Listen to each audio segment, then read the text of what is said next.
नमस्कार बंधुरा सीमा रान्नाघरे आपनादेर सकलके स्वागत जानाई। बंधुरा आज के आमी बानाबो कारा।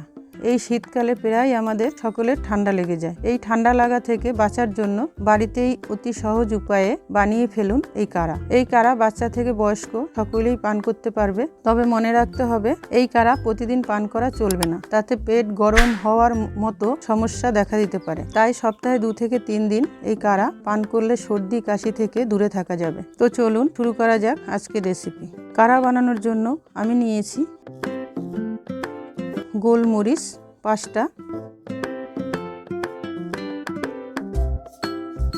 লং 5টা,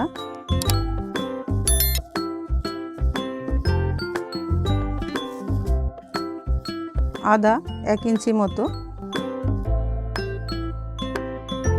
যষ্টি মধু 1 ইঞ্চি মতো একটু থেতো করে নিয়েছি, 2 চামচ কাটিং মিশ্রি নিয়েছি, আপনারা চাইলে এমনি মিশ্রিও দিতে পারেন,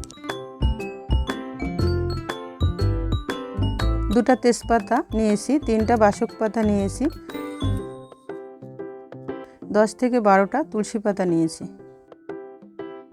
এবার উনুনে একটা পাত্র বসিয়ে এর মধ্যে 2 কাপ জল দিলাম।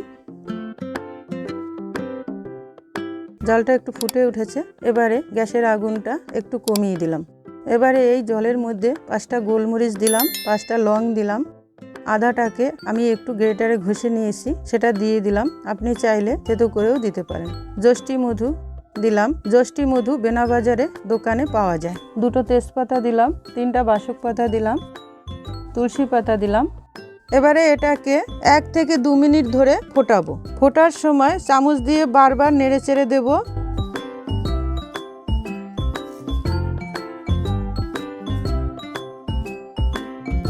এবারে 2 চামচ কাটিং মিশ্রি দিলাম, আপনারা এমনি মিশ্রি দিলেও চলবে।